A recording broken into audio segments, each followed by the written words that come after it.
Kabisa. Now, we want to switch gears and talk about urban development, and especially if you're just thinking about sustainable cities, right?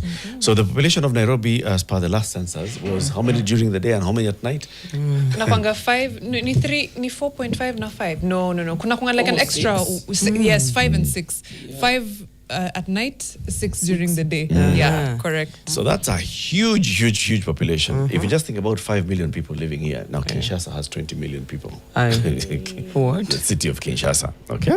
But if you just think about the population of Nairobi and the size of Nairobi and the breathing space for expansion of Nairobi.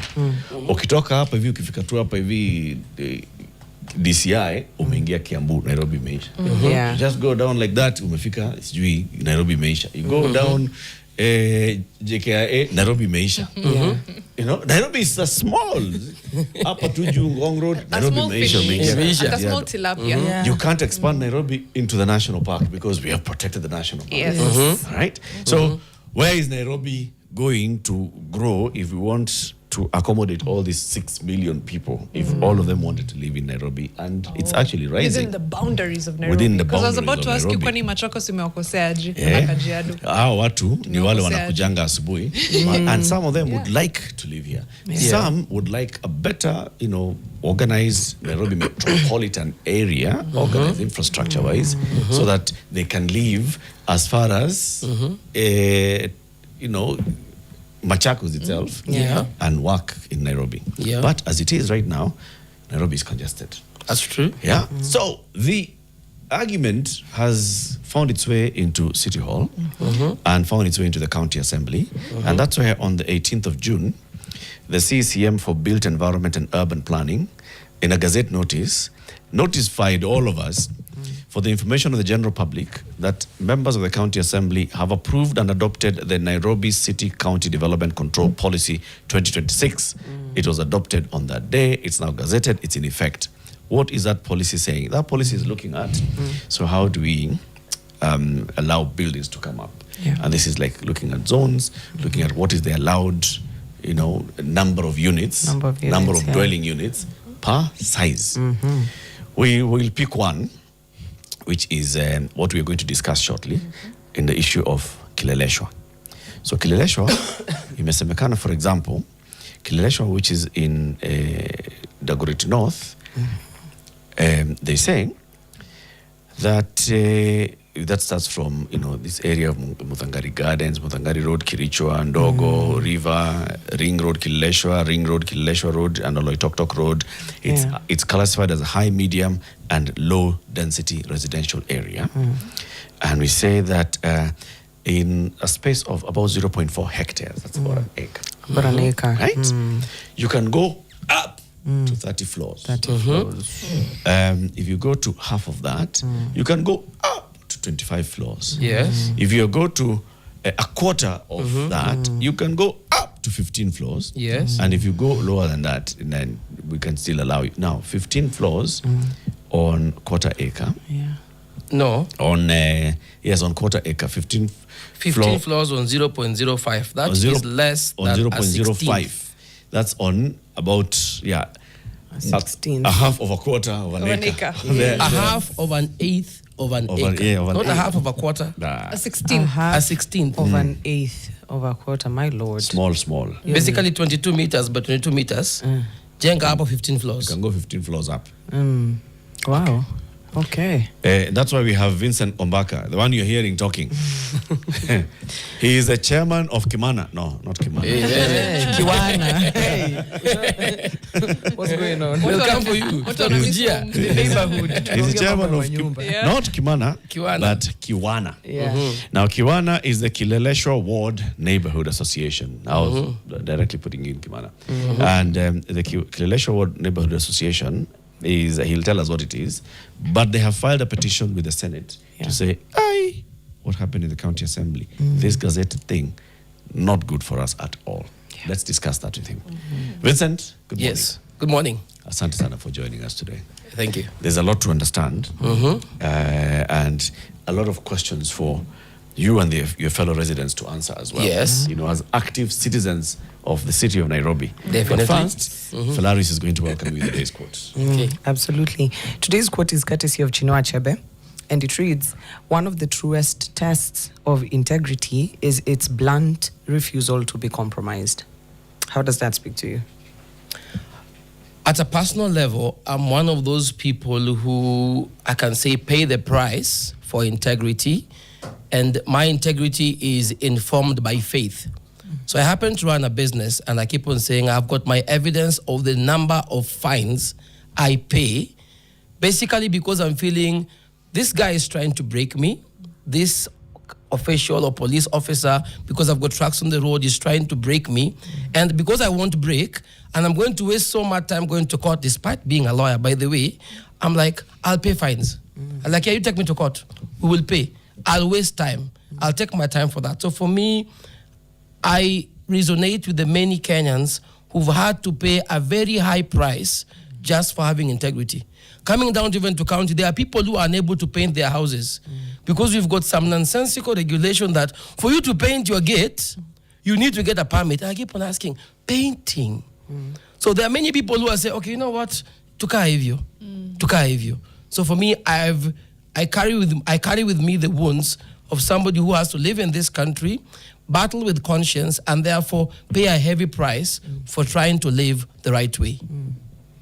I like that. A law-abiding citizen, as we all ought to be. And I like the context, the context that Eric has set for the conversation we're about to have with Vincent. And conversations around building and regulation have been, they always come up every time there's either issues of flooding, every time there's issues of buildings coming down. But I'm happy that this is ongoing conversations, even when there's no disaster that we're trying to arrest, that we're here, communities are involved, stakeholders are involved, and now the matter has gotten to the Senate. But I want you to give us the context of this matter from your, from Kiwana's perspective, the origins of this mpaka mali tumefikia saa hizi, and then our questions can follow. Let me pick up from what you've just raised. First of all, to distinguish two issues in building and construction. There is safety and there's sustainability. Right. Depending on which side of town you are talking about, the issues are different. There are sides of town where safety is the basic level. Is the building going to come down? You know? So safety is a question of workmanship, you know. I mean, basic, where unatumia nani? Unatumia fundi ama unatumia engineer? It's a question of who is doing your structural works. So when you come to the Westland side of town, the problem is not safety. The problem is not that some building is going to come down. Hopefully, I hope we don't get there. Remember, sometimes it's a downward spiral. It starts from one to the other. The problem is sustainability. The issue, you've asked the question, where do we go? Or where will people live? For me, I'm saying we also need to ask the question, how will we live? You know, people complain and say Nairobi should go up. But when I look around Nairobi, there's only one side of town going up. So me, I'm like, first of all, let's say the truth, by the way. Rent in Kile is 100,000 Kenya shillings per month. 80 to 100, 60 to 100, give or take. I'm like, you cannot tell people that hakuna manyumba mtaishi Kile. Come on, guys. That is not feasible. You are lying to Kenyans and you know it. There is nobody who is putting up a house in Kileleshwa expecting to collect rent of 3K. That's a lie. So let's not talk about affordable housing and then say we are actually doing affordable housing in Kileleshwa. Guys, that's a lie. Let's just get done with that. I am not seeing cranes in Kibera. I'm not seeing cranes in Kawangware, which is part of the Dagoretti North constituency. I'm not seeing cranes anywhere else. Islam's even Yamaza. But all the cranes are crammed on one side of town, and we are saying, wait a minute, you guys are not solving a problem. You guys are creating a problem. Let me move to step 2. Just a bit of background. In 2004, by 2004, Kileleshwa area, Kilimani area, the zoning was single dwelling units. At that time, of course, we still had the Kanjo national government had a lot of sway in terms of what planning was happening. Kibaki government rezoned, and they said, let's move to 4 floors. But when they moved to 4 floors, they did something. There is this route between Oloitoktok, the one going from police station roundabout to Oloitoktok to Methodist. That route did not exist before. Barabara ilikuwa inapigia kona hapo hivyo police station. Number 2, there's this route from Yaya coming down to Oloitoktok connecting to James Gishoro. That route did not exist. The thing used to take a turn up to Mbele. It used to come from Jebdikshoro. It takes a turn into Lavington Primary. What am I saying? When Kibaki moved from one single dwelling unit to 4 floors, 1 unit to 30 units per acre, they literally had to open corridors. Yeah. Yes. What is this county telling us?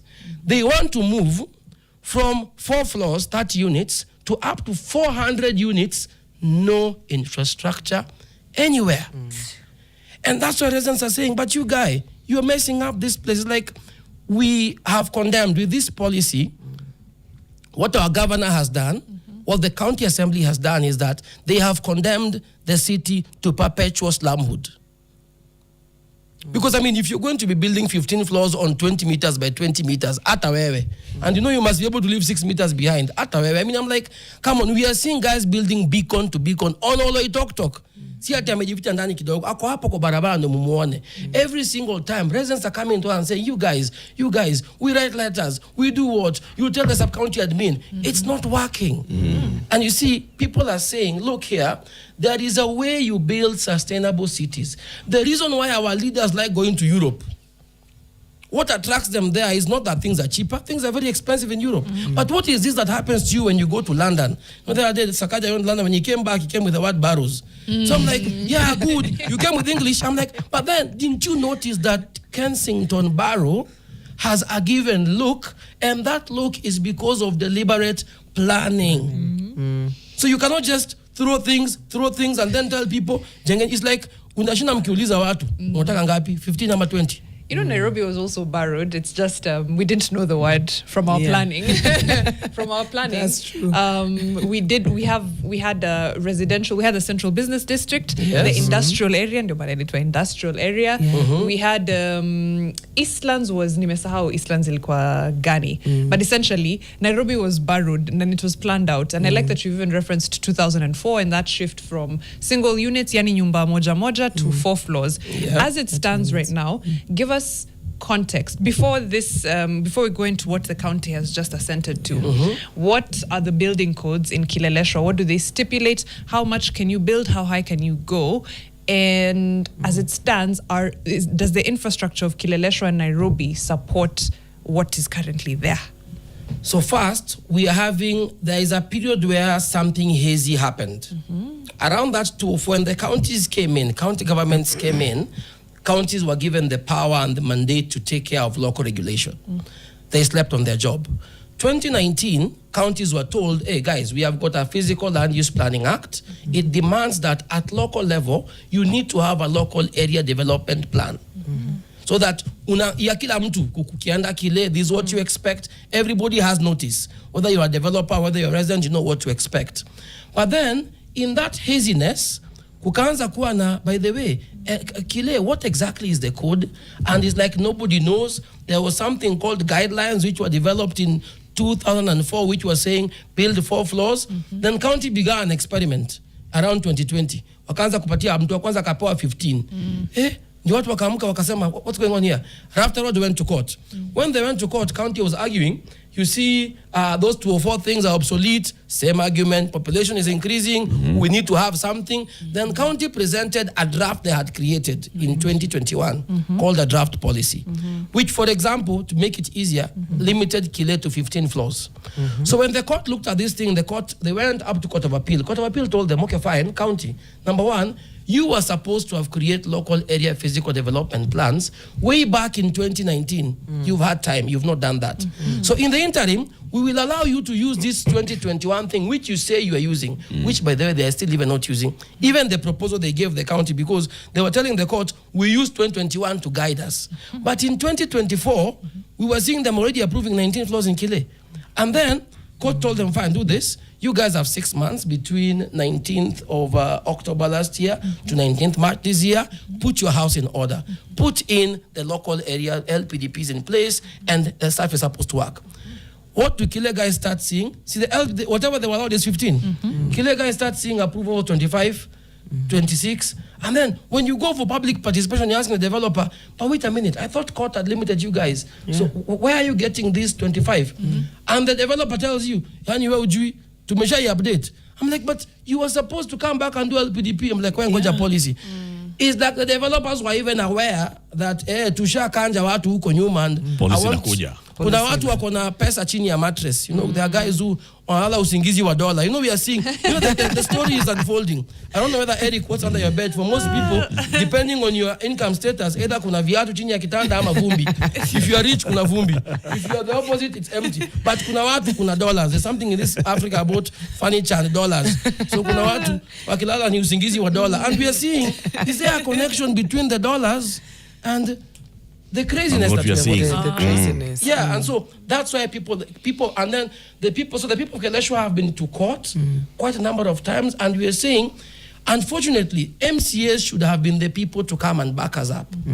To come and say, you know what, guys, when this document comes to you for the policy, they should have said, hey, but see, we have something called a local area physical development plan. Why don't we put that in place instead of creating some amorphous thing here? Who is pushing this amorphous thing to get presidents? A couple of things, though, Yeah. Vincent. One, we agree that there's pressure for residential units. True.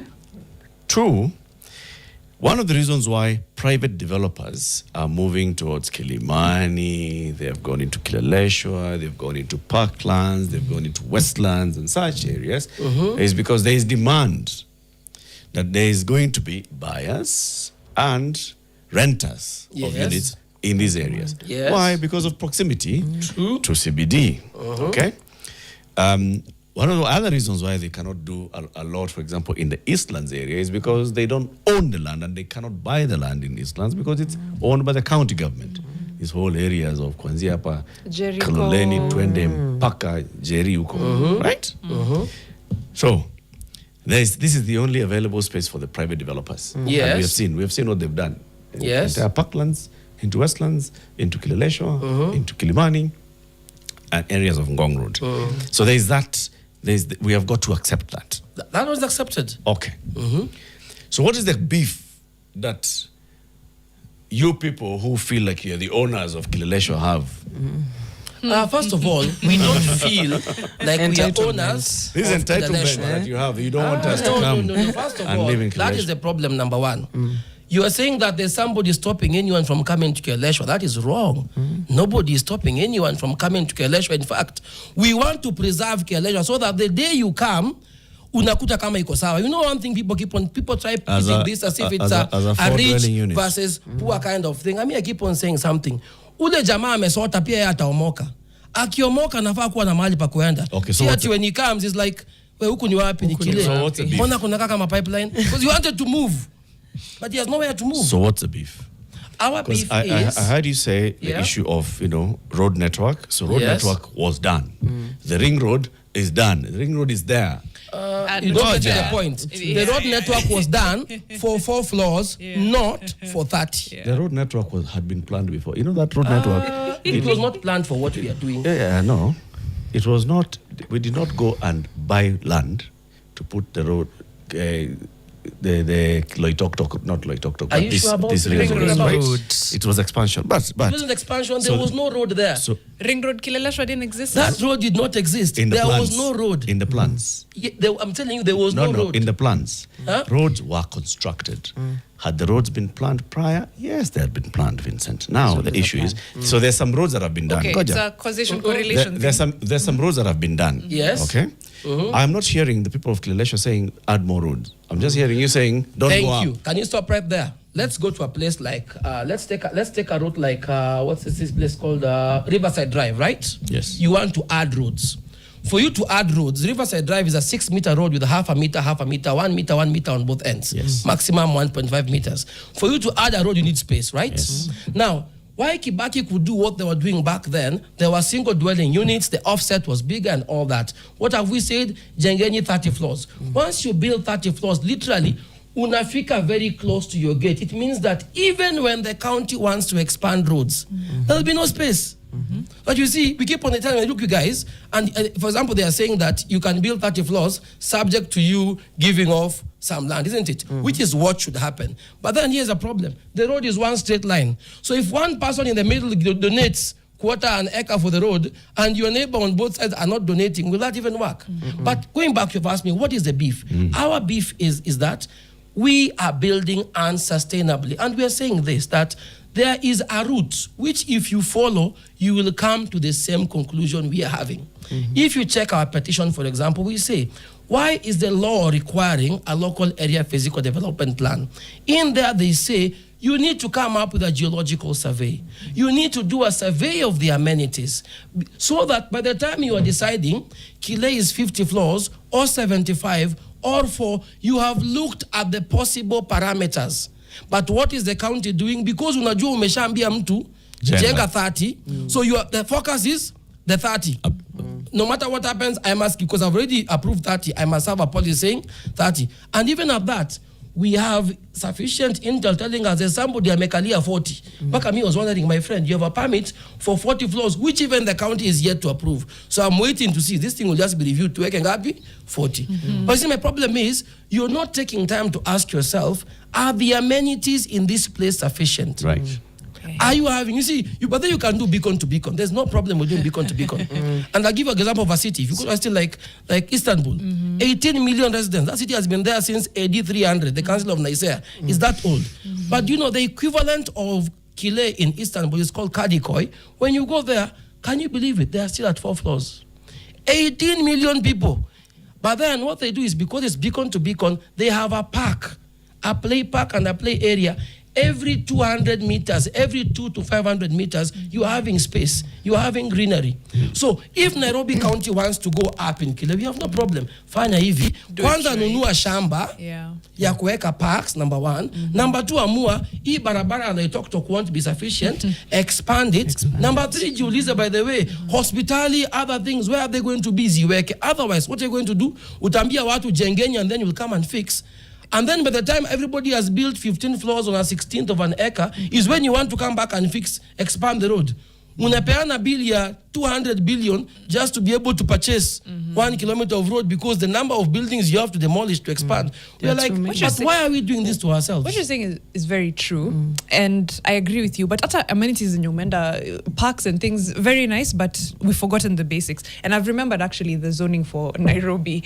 The Central Business District, commercial, as the name suggests. Then the industrial area, industrial, as the name suggests. Kuna hii area hospital, if you look around Nairobi Hospital, Kenyatta National Hospital, obviously, that Bagadi area, yo Aponi hospitali, yo Kileleshwas, Kilimani's, Uko are now residential, Eastlands as well, residential.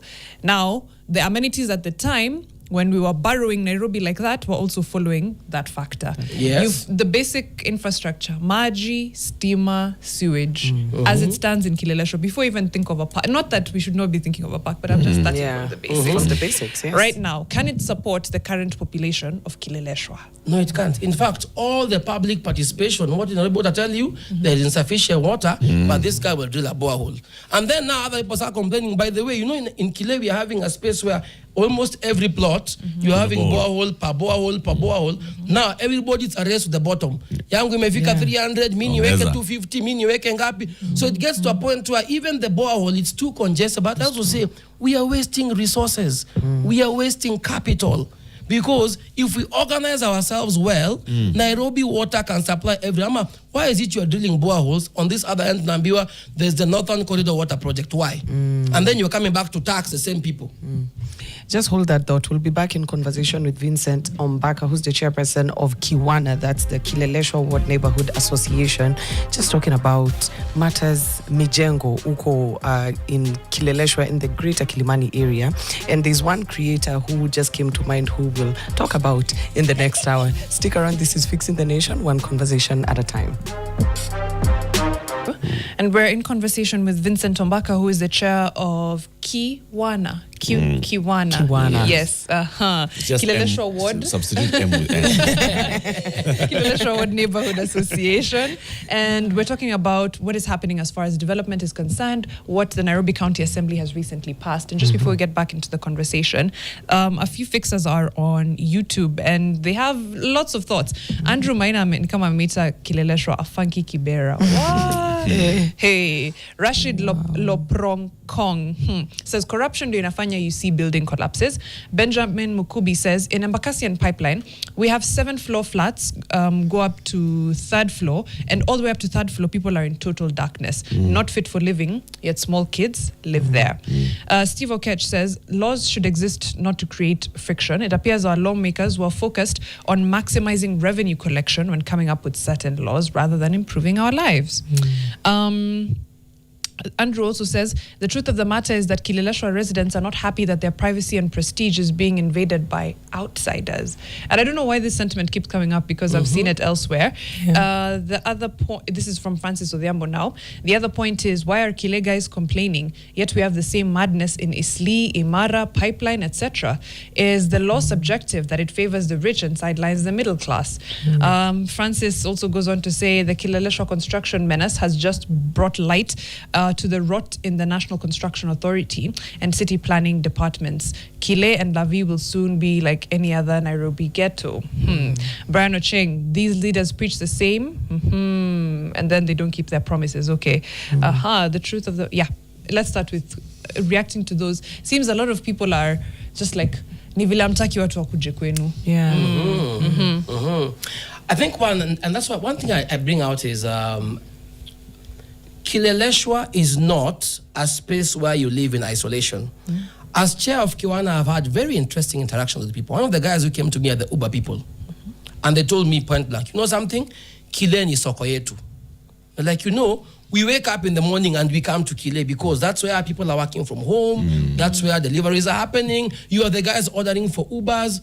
And you opened my eyes to something. Kile is a space that accommodates people from all walks of life. It's for everyone. In fact, a number of people in Kile, they pay rent in that house, and the housee lives in that house more than the owner. Because the guy because unless you're a thief, by the way, and your rent to afford, it's a tough bargain. So first of all, it's a neighborhood it accommodates more people than what we are actually thinking about. And sometimes I ask myself, that guy has said Kile will be like everywhere. And I ask this thing. So Africa is this place where, because pande moja ni mbaya, tuharibu yote, so that nobody can complain. So that watu wakile mwache complain, tuharibu yote. Let's wreck the whole of it. And then our funny leaders are always traveling abroad, spending time in Cape Town, spending time in Europe, where, because somebody there is doing a good job. And I'm asking myself this question. Kwani, how are Africans created? When you went to Dubai in 1992, there was nothing admirable. But the sheikhs, the guys, the princes of Dubai, when they went to Atlanta, Georgia, they were like, this Disneyland, why can't we do it? When they went to Paris, they're like, oh, Galeries Lafayette, why can't we have this? So they decided we will do it bigger and better. They decided to become ambitious. When Al Maktoum, when they were doing the Burj Khalifa, the architects had to argue with him. Because they were coming to him like, 100 floors? No. No, not good enough. Ongeza. No, ongeza.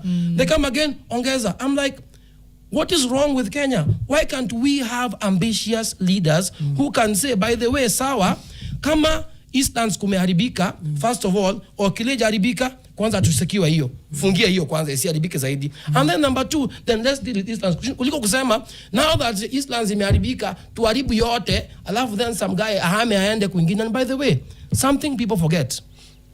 Cities are competing for your middle class. I was listening to a podcast by the tourism minister in Dubai, and he was saying they are looking for people to come and settle. We are in the age of working remotely. Somebody is working online. Right now, you can go to South Africa without a visa.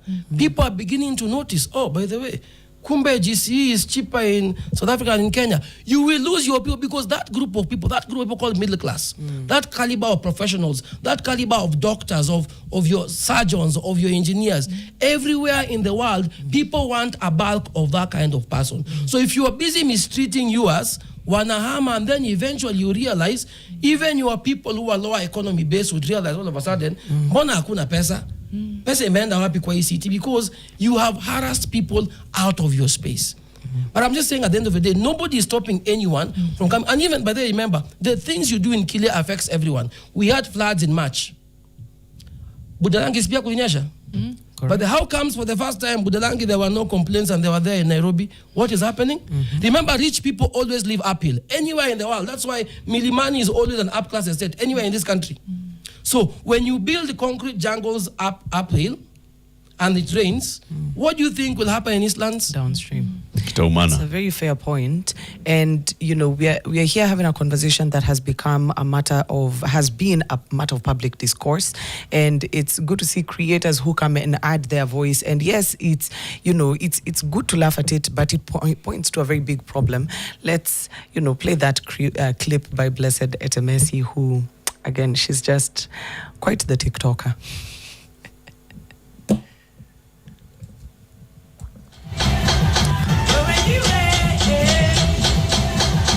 Good morning from Kilimani.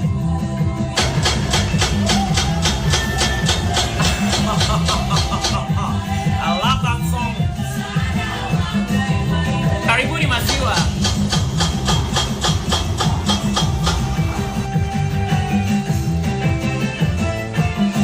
Praise Jesus.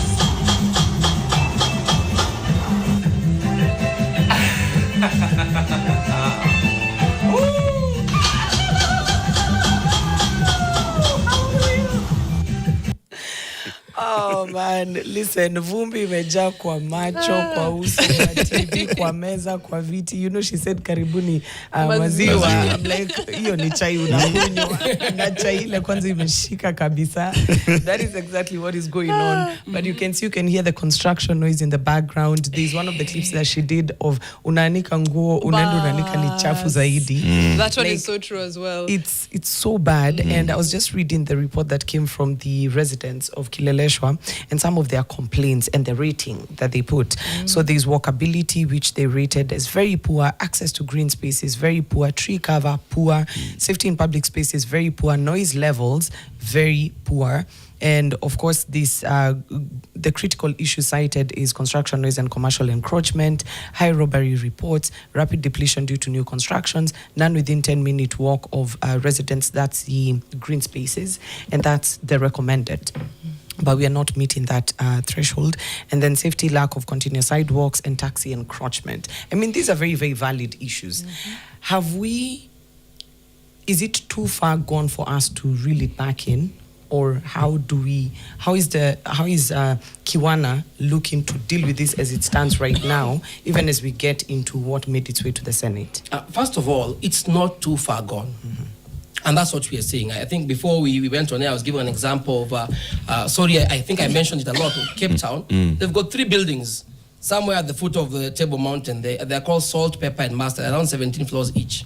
And these guys used a loophole in the law to create that and therefore obstruct every other people and just build buildings that people didn't agree with.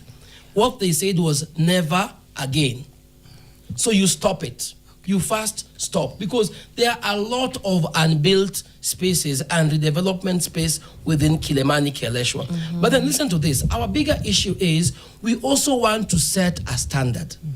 And say, when someone is looking for a neighborhood that works in Kenya, they can come and say, I think this looks good. Right now, as you're speaking, you'll notice Tilisi and I think it's called Northgate and the Tatu City, they are advertising all over Kile. Do you know what they're advertising? They're advertising order. I mean, some few years back, but I'm telling you, now you look at you realize, because order is attractive, because people know what you're being given in Kileleshwa, Kilimani is chaos. And you see this chaos will keep on growing. So at what point do we stop the chaos and decide that we don't need our leaders to go benchmark? And by the way, mark my words, you will see in 5 years' time, somebody will be saying, we need to go benchmark in London so that we can be able to see. I'm like, you don't need to go to London. You can do the right thing. Just do the right here. thing. And so it's not so far gone. If we were to put a pause on what is happening and make sure it does not continue, it will work. Let me give you a very funny, a laughable example. There are some guys along Riara Road. They've built a beacon-to-beacon apartment. Right next to them, there's another apartment which was built in 2004, and they were given a swimming pool, they have grass, they have got trees. Do you know the apartments facing that side, they are called Forest View. You pay 2 million shillings more to see your neighbor's grass. So you see, even these rogue developers, they depend on the next guy not being rogue. Yeah. You need to leave space, because for me to beacon, lazima wewe ulikuwa umeacha space, wewe umeacha space, wewe umeacha space, so me I can come in and feel. Yeah. You see the same thing, the matatu issue or the bad road users issue. Yes. They are driving on the pavement because they expect you to be on the road. If all of us were to be on the pavement, Then Yeah. chaos reigns. I understand what you're saying, and I mean, first, in principle, it's very, very, very right for the residents of Kileleshwa ward and others to petition and challenge this. All right? And just again, for context of those who may have missed it, this is new building control policy that was actually passed by the county assembly, has been gazetted, it's now in effect in Nairobi. yeah. In the area of Kileleshwa, and this is the Kileleshwa area, that also touches into Kilimani, it's been classified as medium to low density. Yeah. And they say that an acre can have 30 floors going up, a half an acre, 25 floors, quarter acre, 20 floors, an eighth of an acre, 15 floors. A 16th of an acre. No, it's 0.05 hectares. Hebu piga hiyo hesabu. It's an eighth. It's an eighth of an acre. 15 floors. Kwenda huko juu. Now, it actually crosses a majority of the other areas, because I'm looking at the entire policy. It touches on that. It goes all the way into, well, it's not as high as 15 floors for 0.05 hectares in many other areas. So, for example, in the area of Utawala, it says Utawala is classified as medium and low density residential. And for them, it is 10 floors for 0.05 hectares, 7 floors for now there we go lower, 0.03 hectares, 5 floors for 0.02 hectares, and a single dwelling for a plot of 0.02.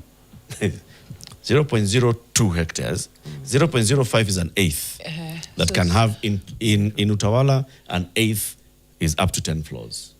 In Kileleshwa, we're saying an eighth is up to 15 floors, okay? Yeah. But then it goes that. So there's that densification across. It is looking at everything else that comes with it. Because even if you go now into smaller than a 16th of an acre, for example, now in Utawala, where is this 0.025. going into 5 floors, 5 floors into half of an eighth. It is still a lot. There's serious densification that's happening. Yeah. Okay? Now, how do we address this holistically? It's good that you guys have gone. Before I get into how do you address it, were you aware that this was being developed by the county executive?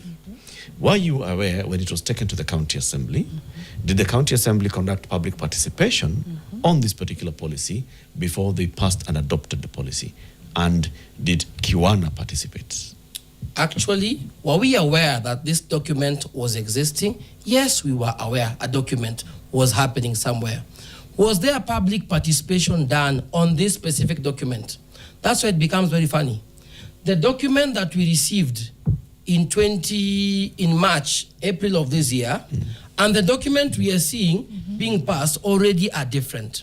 And in all instances, beginning from 2021, when the county started trying to introduce this thing, people said no. And why were they saying no? They were saying, you are busy trying to create a development policy, yet we have an instrument in the law called a local area physical development plan, which does what you're trying to do. But your problem is you don't like the results you will get. Because the LPDP is a people-centric instrument, which is why we are going to report this guy. And we're saying, look, these people are avoiding a people-centric process because they will not get the product they have promised some guy somewhere.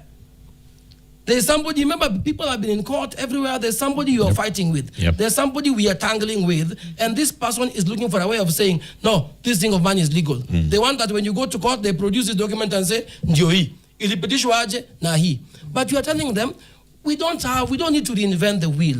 The Physical Land Use Planning Act already tells you what to do. It even has clear regulations how to do an LPDP, so that's when to make an announcement, who to call, how to review, if I'm dissatisfied, where to go. Yeah. So that is in place. It's a better document. Just follow it. Just follow that process. Is that what you told the county assembly when you made your presentation to the Now, County Assembly on this particular It policy? comes to this particular point. Was this particular document brought to us for public participation by the County Assembly? No. Actually, if you look at the report, and I think I sent it to you, the report of the County Assembly Committee, they began picking a conversation that was ongoing from 2021. And even when the county went to court and were told, give evidence of how you've done public participation, they are giving people things from 2021. Be that as it may, when they made some announcement for an LPDP, Kiwana wrote to them in April and in June and told them, no, it was in April, in May, and told them, look here, you are advertising an LPDP, but you have already created something here called a policy, which is already doing the work of the LPDP. And we told them in the report we've sent you that, look, if you are trying to use the LPDP to try and sanction what you are doing on this other end, we are saying no. Because you've seen where we are going. You've seen that we are going to tell you this thing is not as per the law. So have we told them? Yes. Did the County Assembly come to us? No. And you can look at the Hansard of the 16th of June. Yeah. This thing was not debated. Is there a possibility that they went to other areas, other parts of Nairobi, where they got a yes? Where we could say that overall, Yes. a majority of the respondents. There's a principle in public participation called special interest under the County Governments Act. That when I am doing something that affects Eric Latif, I cannot come to Ombaka and ask Ombaka, are you okay with this thing? And if Ombaka says yes, I ignore Latif and I say, Ombaka said yes, Latif. I'm like, no, but this issue directly affects Me. Latif. So you see, that is why I'm saying, going back, that's why we have an LPDP. The whole idea of the county governments is that you need to have local solutions for local problems. Yeah. So don't look for, we are saying our country is in a mess because we are having too many people at the top making boardroom decisions over issues that could be ventilated where? At the bottom. You can get solutions down here. So what we are saying is, did the County Assembly come and listen to the people of Kileleshwa? No, but even then, on legal matters, doesn't the County Assembly have a legal officer, number one? This policy came from the county government. Don't we have a county attorney who can be able to look and say, but wait a minute, you guys, this thing you're doing, while you can create a policy, we are encroaching onto an LPDP and we have a Physical Land Use Planning Act. Don't we have planners in the county who know that? So you see, if sum total is, these guys know what the law says, know what they're supposed to do, but they are ignoring it. Why? Because they don't like the result. The law will not give them the results they want. What's the challenge in court? Or what's your recourse, essentially? Multiple. One, I think people also getting tired because, I mean, if you look right now from Parklands, Westlands, everyone, people are running to court all the time. Yes. But people are realizing that this thing is political. So let's go to an avenue. Let's go to someone who can be able to call the politician to account. Let's go to somebody who can be able to call the Governor Sakaja and tell him, please come and defend this document of yours. Because the residents of Kiwana and Kileleshwa are saying this document does not uphold the statutes of democracy, does not uphold function 14 of the Constitution of organizing locals. It is taking away that agency away from them. Come and defend it, because the court will not be able to do that. And why are we saying this? Because where we have reached, we are noticing we are working too hard to try and solve problems of people who are being paid to make decisions. They make the wrong one, we go back. And so we are saying we want to start holding them accountable, because eventually, this thing will end up in the ballot. So we are saying we are on the streets, we are in court, we are in parliament, but mark my words, by the way, people are watching, and people have been ignoring the guys of Kilo, nyinyi watu, amuta vote, mko wa church, and me I keep on arguing. Well, ukiona KFC zinaongezeka, those customers, unafikiria hawana kura? I have a question. Because this is the Kileleshwa community coming together, but there's other surrounding communities around you, right? And you're just but one part of this city. True. Are you in communication with the other communities, not just within the Kileleshwa, not just within the greater Kilimani area, but like Mwehoko. Exactly. Nairobi-wise. Like Nairobi-wise, so that this petition one carries weight. It's not just representative of a fraction of the people in this city. Because when you say you people, the people of Kileleshwa do not amount to necessary numbers, it's valid pushback, but true. it's still the voice of the people that has to be That's heard. true. What is the communication that you're having with the other associations? One, we are part of what we call Metro Alliance. And why Metro Alliance came into place is a number of resident associations noticed that, hey, we are facing the same problem across board. Different areas have got different issues. They have told you there's sustainability, there's safety. Yeah. Within Kileleshwa, I don't know, Waroko is part of Kileleshwa, by the way. And you notice that I was in Waroko on Saturday and they're having raw sewage going straight into the river.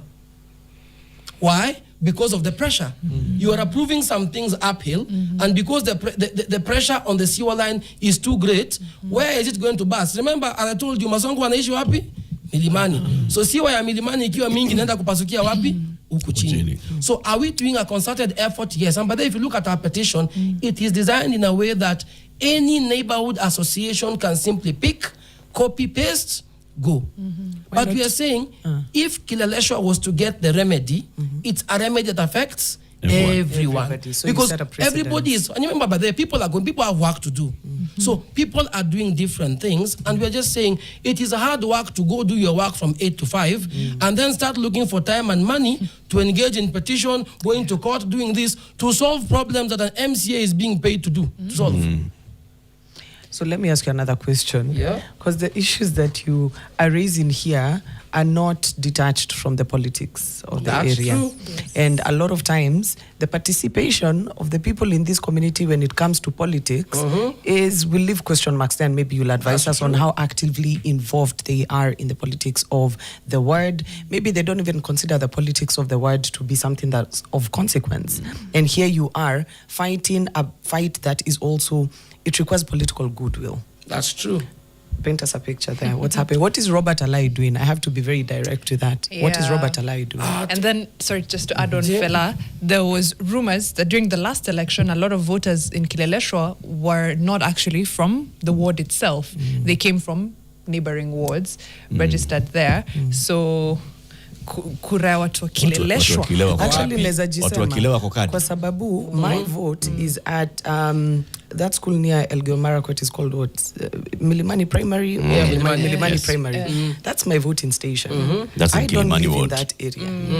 Nilisongesha kura this year, but in the last election, that's Yeah. why I voted. So that's a very valid point. Very, very interesting things.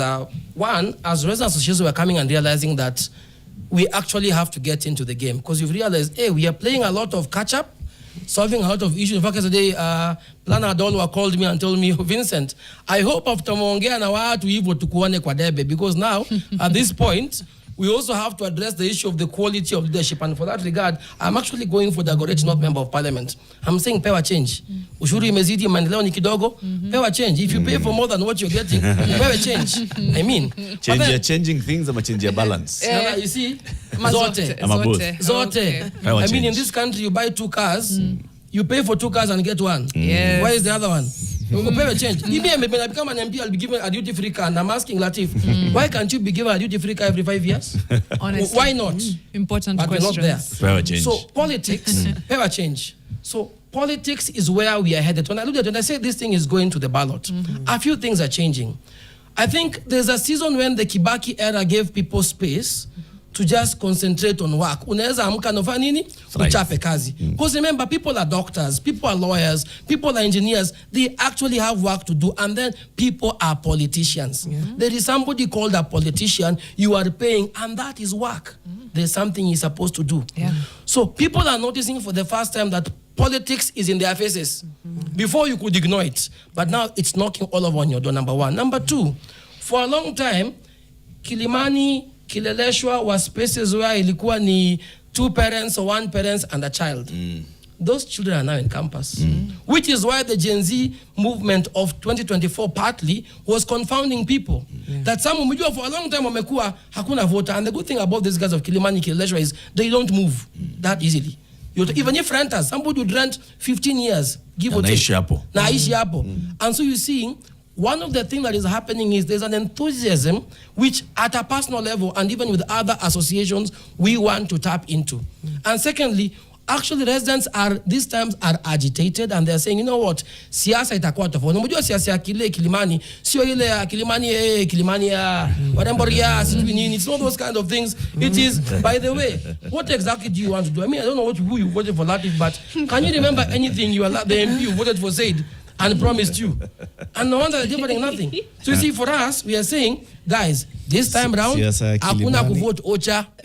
Hakuna kuvote Ocha. Siasa ya Kilimani ni, I mean, I don't do politics. Hiyo ndio imekuwa siasa ya Kilimani for long. Until you want to pay slip. Watu wanatolewa words zingine. I think that's the issue now where is that changing? Is that changing where people who are invested in something are? Now, I want to come back and say, you know, there's, again, one of the things that we say we have to fix the nation is we have to fix ourselves. That's true. And fixing ourselves is by starting like residents realizing that the reason why you give directions to your home and say ukishuka mathiri winge barabara Karafu road hapo utapata kioski sijui nini utapata takataka is because you do not focus on your local leadership. And that's the MCA. If you just think, you know what, as guys are 1 term, 2 term, and you go and tick, the MCA guy, you've never even seen this guy, you just tick because... Don't know the name? Yeah, you're just doing a bahati nasibu. This is what happens. You end up in an area where you have zero control. But then she asked a question. What was the MCA doing? Where? If you do not think, and you can ask, are the people of Kileleshwa actively engaging with their local MCA? Actually, yes. Is their local MCA responsive? And what is that communication like in terms of representatives in the county assembly? What was his representation, for example, on this matter?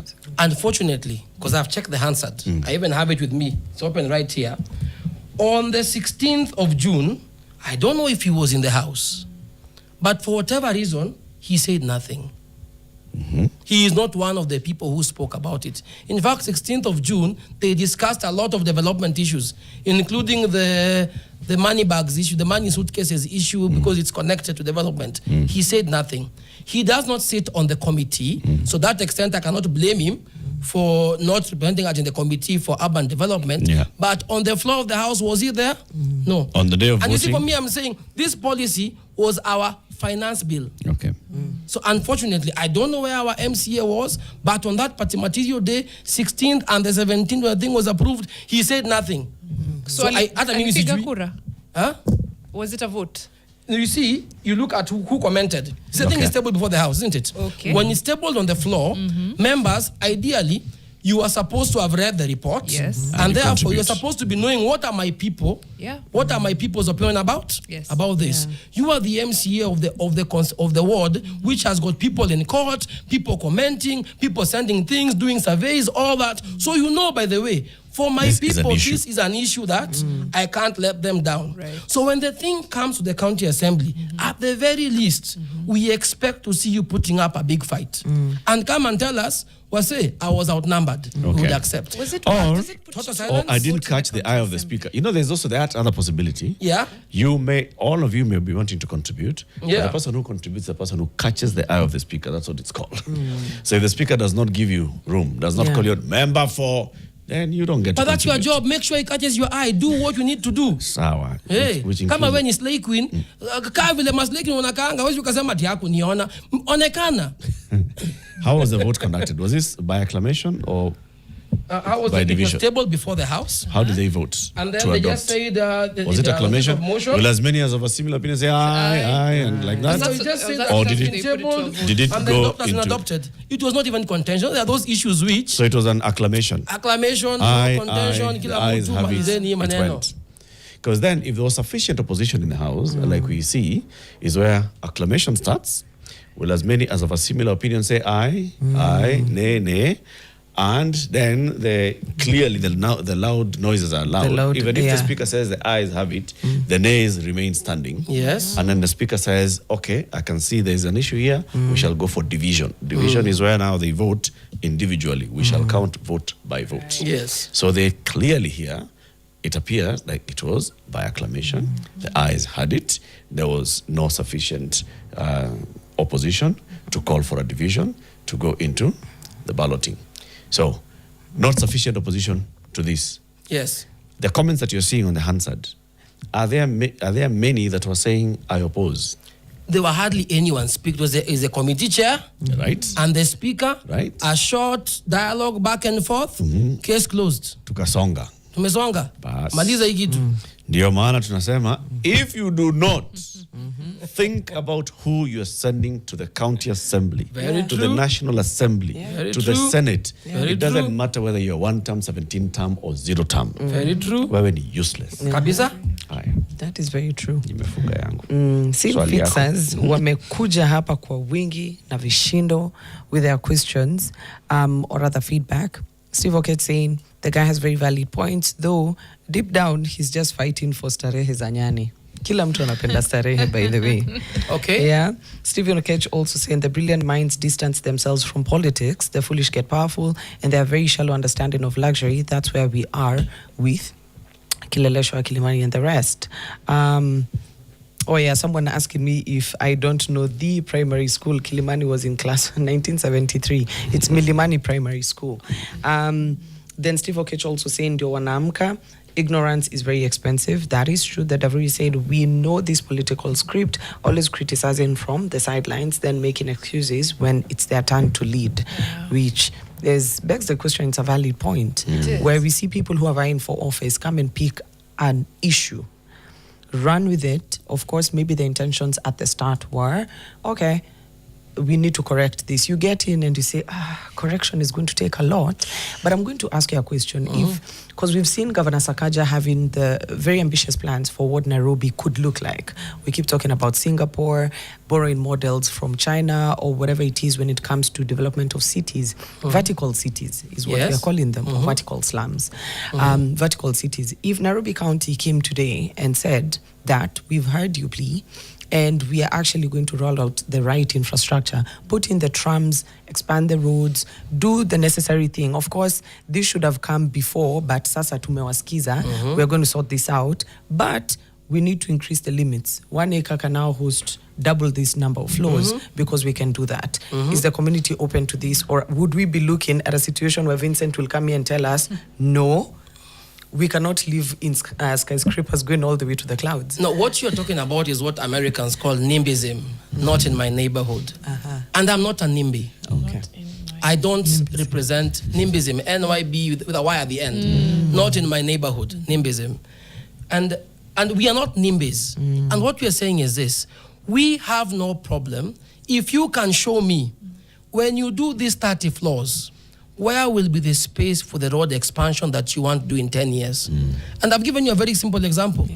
Take Riverside Drive, where Sakaja has his office.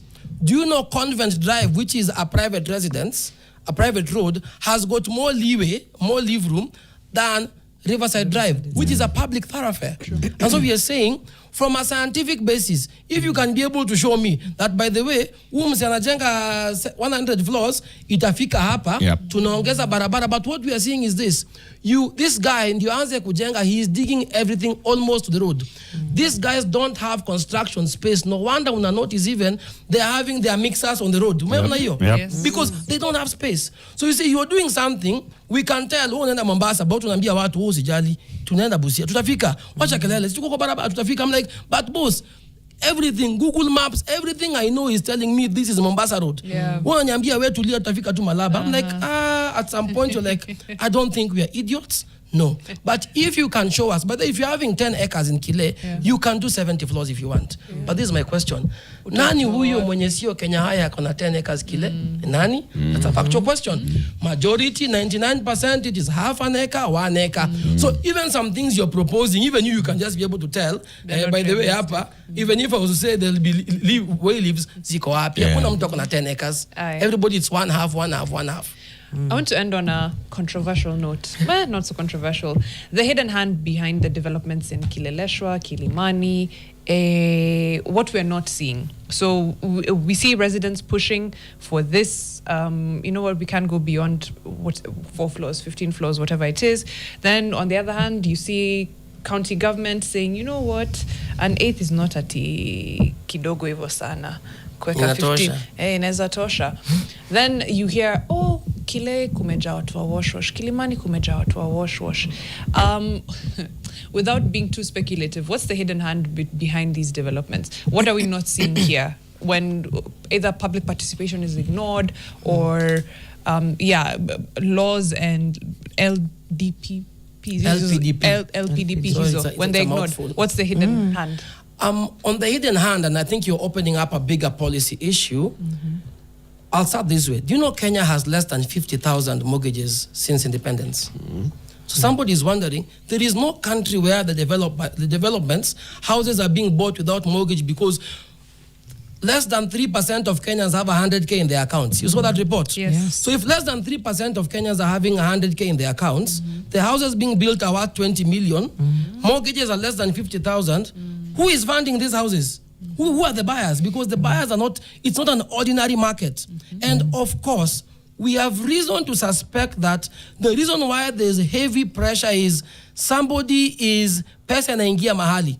We see a connection when something happens and there's a windfall of money coming into the country, we see the developers are picking up. So we can tell, we have reason to suspect again that there is a lot of illicit underhand ongoing because it's not a normal market. They're not building for you. They're building for somebody who is going to buy the whole block. And who is this who is buying the whole block? In cash. Who ni nani? Because he's not using mortgage. Our mortgages are not increasing at the pace at which developments are happening in Kile. So there's that unseen hand. Is Kenya becoming a black market space because we have got M-Pesa working hand in hand with the banking system? You know, there's not a country where you have that. It's called termination. You can remove money from here, now uingishe huku. So I don't want to say much about it because mtaanza kuniambia toa receipts and then mtaniona kwa gazeti kesho. But when you say, like, the things that we can talk about, I like that you've called it an abnormal market. Yeah. That's something that we can all see. What other things point to an abnormal market? The way real estate operates versus the way our real estate is operating right now. I think I just see the fact that you're having cash buyers of high value properties at a very high rate, and you cannot see, when you look at the economic sides of things, you're not seeing where that is going. So I don't want to rush and say all developments are wash inspired. However, we have reason to believe that this market is not the you and me that is being targeted. It is somebody who is having loads of cash, which needs to be disposed very quickly. Na saizi wamefungiwa. You know, Europe, I mean, everywhere in the world, people are saying you can't come with more than $10,000. You can't do this. You can't transact like this. You pop into the UK now with your billions and ask you, where is it from? They'll freeze it. So the corruption ya kitambo has changed, and therefore Nairobi is becoming a haven for laundering money from the failures of the larger East Africa. They've always said, there's somebody, a banker friend of mine who told me, if you look at major cities across the globe, they grow in phases. And that's how illicit money moves. Illicit money goes into this region, it builds cities, get to a threshold, it moves into another region, builds. But it's all speculative. Also, then we can ask, even if it's a big money person who's buying in this entire thing in cash, they are renters. And like you said, what's the average rent in these areas? Give or take, you're talking about 70 to 100 or 65 to 100. Okay. And then now you'll ask yourself, so those many renters who are paying that kind of money, are we also questioning, hey, if we look at people with 100,000 in their account are these. If we look at people who, according to KRA, those who are remitting payee, people with this kind of income of 100,000 and above are this number. And we look at the number of people who are living in this affording areas. to live in this particular area with all these new houses at this number. Discrepancy. When you also ask us yourself, kwani mimi naishi nchi gani? 1 + 1 Kwani mimi is niko 7. Kenya gani? Kwani niko Kenya gani? What is the solution going forward? You guys are at the Senate. You're in court. The Senate petition. What do you want to see out of it? I think for the Senate, why people are coming to the Senate is because we want to call out the duty bearers. You know, in court, people hide behind lawyers easily. But Senate has got that unique opportunity to be able to summon the actual duty bearer to come and defend his thing, mbele ya watu. That is number one. Right. And what that one does is, we know, right now, politicians only respond to politics. They don't obey the courts. IBC was here before. You are seeing IBC strugglings. They don't respond to institutions, but politics they respond to. Yeah. And so what we are doing is we are playing their game now. We are realizing, oh, you guys, we keep on going to court mpaka mmetuzoea. Man, the court. By the time unamaliza hiyo kesi, tutakuwa hata watakuwa wameingia kwa nyumba. Now the issue will have changed. And so we are saying, let's bring this thing to a space where duty bearers can actually be called. But also we are doing this because ideally we should have gone to Senate, to the county assembly. But the county assembly has pronounced itself. Yep. And so now we are like, oh my, tungekuja kwenu, tulete petition tukisema the county government is misbehaving, the county executive is misbehaving. But nyinyi wenyewe, in fact, county government is telling us, hata wale wangewatetea wameshawasaliti. And so for us, it is building a momentum and just saying that we won't lose hope, because indeed, many reasons are saying, by the way, it is hard work. You feel like, tufanya hivi, tuachie, let's give up on this whole thing. But you are saying, no, we have to build a momentum. And true, as you said, we are also calling out residents to not ignore politics anymore. Because ultimately, we are in this space because there is somebody you are paying, na yeye kazi anafanya, mlipa mtu kufagia nyumba, yeye anashinda akileta vumbi ya kimwaga. So you're the one who is busy trying to sweep it, and it's not working. And so we are saying, ultimately, residents, we must go to the ballot and pay attention to everything. MCA, MP, I won't go to president because too far up. At least at the lower level, hapa chini, we must make sure that the things we are doing and the people we are sending to these particular spaces can represent us. That's what I mean, ambia watu pewa change. Power change indeed. There's someone here who said NIMBY is actually not in my backyard. Yeah. It means NIMBY can mean in my own immediate neighborhood. That is, I was Charlie saying it can mean in own immediate, not in my neighborhood. It can mean in my own immediate neighborhood. No, if you just look, it's these people of California who are busy. They were saying, we support affordable housing, and then they are told, okay, fine, let's come build apartments. Not in my backyard. Not in my backyard. We build them somewhere else, but we support it. Build them somewhere else. Somebody is saying there's a country that is relocating to Kenya, hence the high-rise apartments. You know, I like Kenyans because you will understand exactly what it is they're saying, but this has been a very, very insightful conversation in terms of understanding what is happening, the involvement of the community. And actually just now my thinking is around what do other communities have to do. You did say the people of, say, Utawala, Isili, they also need to come together and speak up. Maybe they are speaking up, but it's not getting like the light of day. Yes. So to all the fixers that are out there, if you're members of these community groups, I mean, speak up. We'll be here to highlight these issues because we all have to fix it some way, somehow. Yes. We'll end the conversation there, but just to sample some feedback, we rarely get to our ex-fixers or to Siwasahau, and this is a lot coming in actually from our earlier conversation with Dr. Alutalala Mukhwana. Muru Wangai actually says, what happened in Al-Kalau and the outcome of the by-election, will either be an indictment or something different. We've witnessed open bribery, state-sponsored violence and intimidation. Who should enforce the Elections Act and Code of Conduct? We had that person right here. And then some other people saying, you know what, we have seen multiple election offenses during their time. What have we done? And we are seeing so many worries about how do we get our way for as long as we continue to not have pride, and disbelief and not have heightened senses. A lot of feedback there coming from fixers. I think today's issues have been very people-centered. Indeed. Good thing. I think we still have, we had heard, like Philip is telling us, we need to end at 47. He says we still have about 8 minutes or so. I'd like to actually get into your thinking as getting into politics, because you're now calling yourself the fixer, power change and all.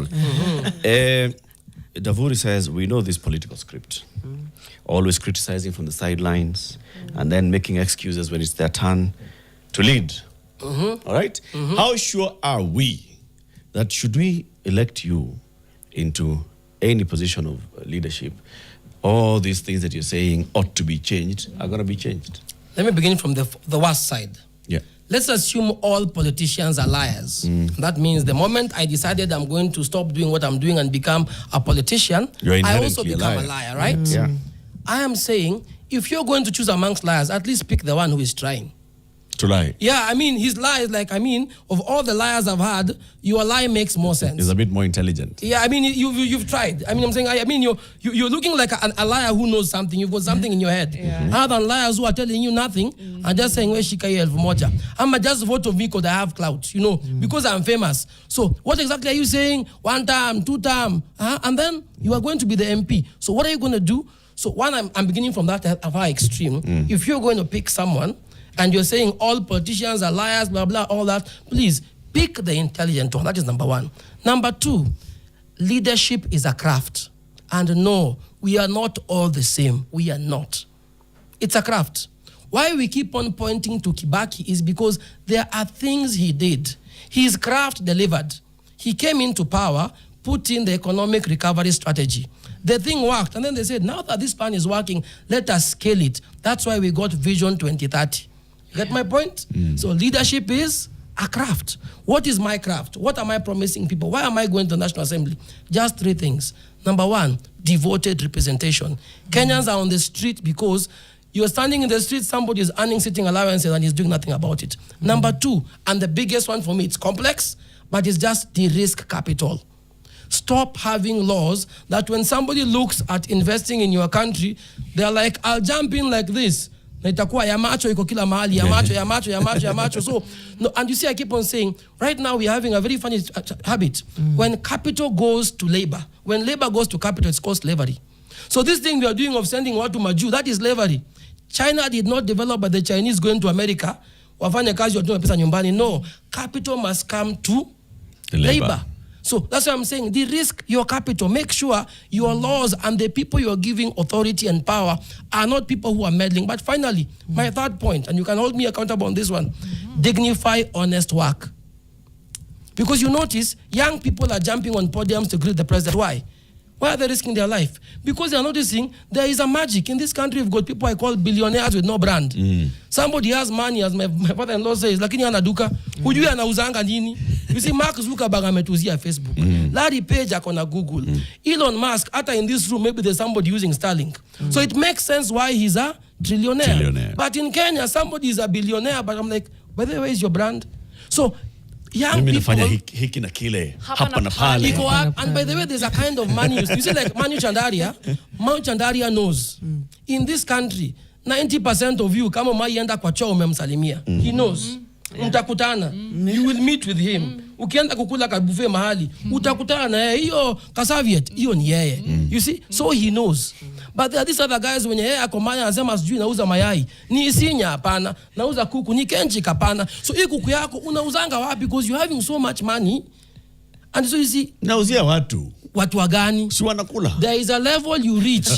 Umejua ukiuza mahindi iko na pesa, si ndio? Just give us, I mean business, let me give a small example. Mahindi iko na pesa. Mahindi moja ukinunua ni 10 bob, ukiuza ni 20, profit ni 10 bob, 100% profit. Good work, si ndio? But for you uuze mahindi ifike 1 million Kenya shillings. Now divide that 10 by 1 million, which is 10,000 pieces of mahindi, utahitaji lori. So driver ameshaingia hapo. Utahitaji watu wa kuchoma kaa 100. Oh, ndio hiyo employment umesha. Are you getting my point? So there's big money, small money you can make, but there's big money which you cannot make without being organized. And that is why for you to be a billionaire genuine, you must have a brand. And I'm saying, why are we not having brands in Kenya? Because all the focus is tuingie, tukule, tungoe, tuende. And what am I doing? Because I'm like, there are Christians who are suffering. There are people who are not even atheists. They just want to do the right thing, but they are suffering. There are Americans who can't bring money to Kenya because they tell you, my friend, this capital is pension money. It is scrutinized. Nikikuta nipeane $10,000 in as much as I can do it, there is some journalist somewhere in the States. Atakaa tu hapo. Na hii 10K ilienda wapi? And when they find it, me I'll go to prison. You are a Kenyan. Remember chicken soup, chicken soup or something? Chicken gate. People were jailed in the UK, but hapa Kenya, majamaa wako sawa. So you see, we have to get to a point where we create a system where people have, there's dignity in honest work. 3 things. So at least if you forget everything else, now you're a voter in my constituency, you can hold me accountable. Mheshimiwa, ulisema. Nilihamisha vote. Sasa unahamisha kwa nini? Rudisha.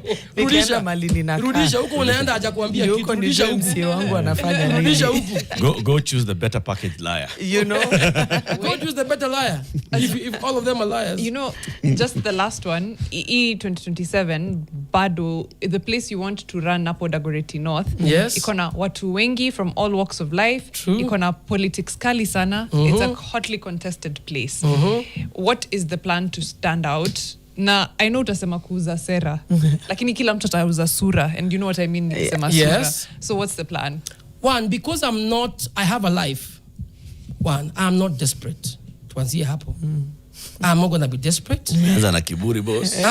Lazima uambie watu ukweli, because at the end of the day pia unauza ukitengeneza kitu uende nao kwa soko, ugundue hii soko hii kitu haifanyi kazi vizuri vile nilikuwa nataka, si you take a back. Nauza mahindi na kama mtaki mkae.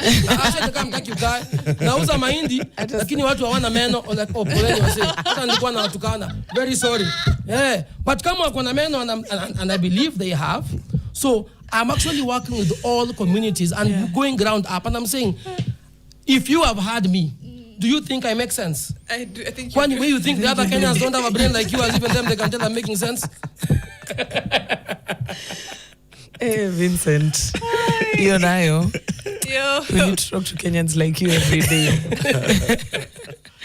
Well, Keep doing what you do. I think what you've answered a lot of it is how you package yourself and what your intention is, right? There are many people who go into politics. Their intention is to protect what they've stolen. Others, it's to go and steal. Others, it's to go and get themselves into the gravy train. Others, it's to go and serve. Those that want to go and serve, and we have interviewed many over time. They are genuine. You can clearly see this guy really wants to go and serve. Akienda pale kwa ile sufuria, aingizwe kwa ile sufuria. Yes? Mukikutana naye, amejaa oil. Okay? Has been corrupted by the system. Okay. Yeah. How do you guard against getting in there and be, Vincent, karibu, unajua kuna kalon, kuna nini, mheshimiwa, twende harambee hii weekend, and so on and so forth. How do you get yourself from such? I think that is a risk we have to take, and that is why democracy allows us to vote every 5 years. Thank God democracy is not marriage. You know, even marriage, when people are getting married, what guarantee do you have your husband won't cheat on you? What guarantee do you have that your wife won't cheat on you? Or won't do the crazy things every other spouse is doing? And yet you're committing for life. And yet every single day, people are taking that risk. So you don't tell people that because marriages have failed to work, so I say, let's stop it. No, you tell people, you know what? We can try better. We can create premarital counseling. We can try, look at this guy. We can give you a few tips here and there. But at the end of the day, keep trying. But the beauty about politics is we always have a chance. Thank God our politics in Kenya is not like other countries where unajua hii kitu there is no hakuna hope. Ni huyu na ni huyu. It's the day God casts his ballot na aseme toa huyu mtu kwa ulimwengu, that's when there'll be a change. But for us, so me I keep on saying this, those guys who come and they're honest and they're genuine, keep coming. That's the idea. In fact, bad leaders want you to give up.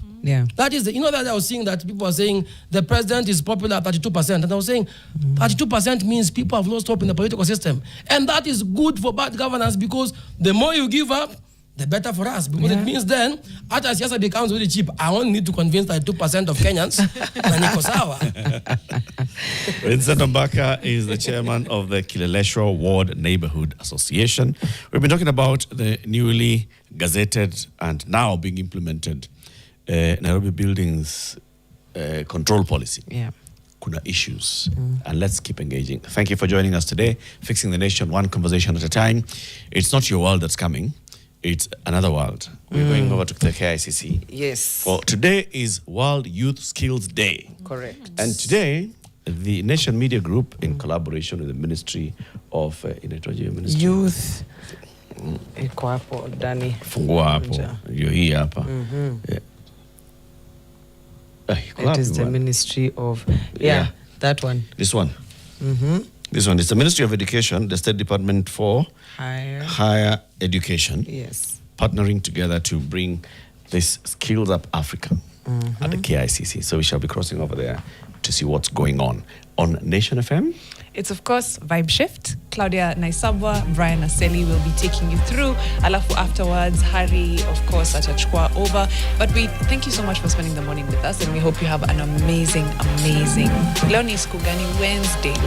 Tuko Kileleshwa. Have an amazing Wednesday. We'll be back here tomorrow. For myself, Mariam Bishar, Eric Latif, and Falaris Wamboi. Have an amazing day.